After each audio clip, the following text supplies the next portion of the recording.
Ever try to get your man to talk about personal issues? You know it's not easy, especially when you're talking about today's topic. Male hair loss affects 60 million guys. Women too. Dr. David Samadi, a member of our Fox News Medical Aid team, a Fox News contributor, has been discussing a lot of issues that affect men. This is one I had actually asked you about for women as well. Tell us what some of the major types of hair loss are and maybe what causes it. Well, the most common one is what we call a male pattern and bald pattern, or androgenic alopecia. That's 95% of the hair loss, and the cause of it is mostly genetics.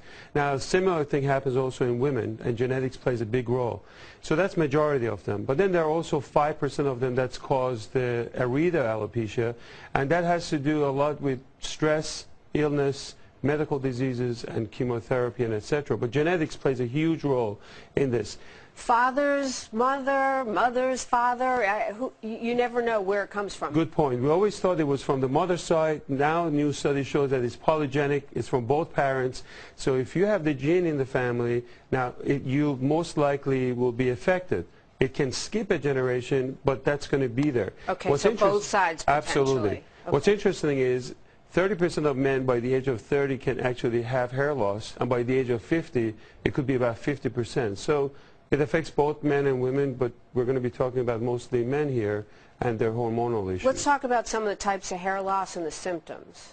Okay, so when we talk about androgenic ones, or the male pattern baldness, it really starts from receding the hairline. It starts going toward the temples, and the most severe case is the horseshoe pattern. That's when the whole top area is gone.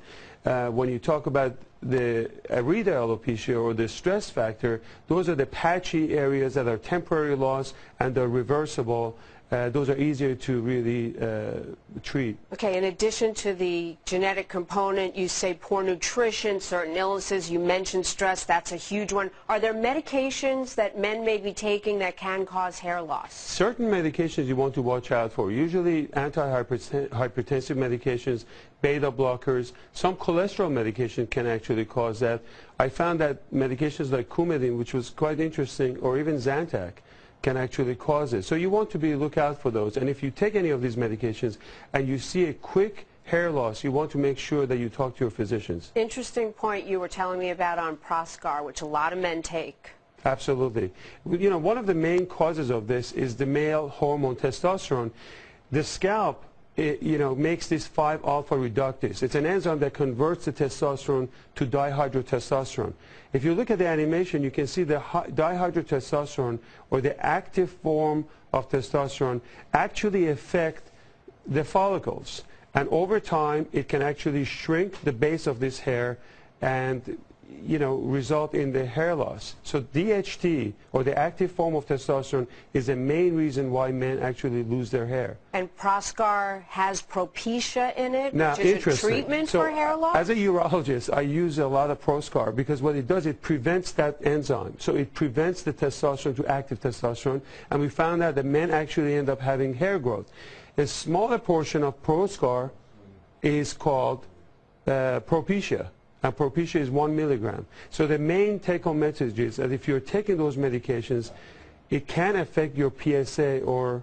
So when you get tested for your PSA, if you're on that because of the Propecia, you may actually affect the results. You need to disclose to your doctor if you're on it, or discuss it with your doctor. Absolutely. Okay. So Let's move on. The animation's interesting. I have no idea what this is, but if that's what's going on inside my scalp, I'm very concerned.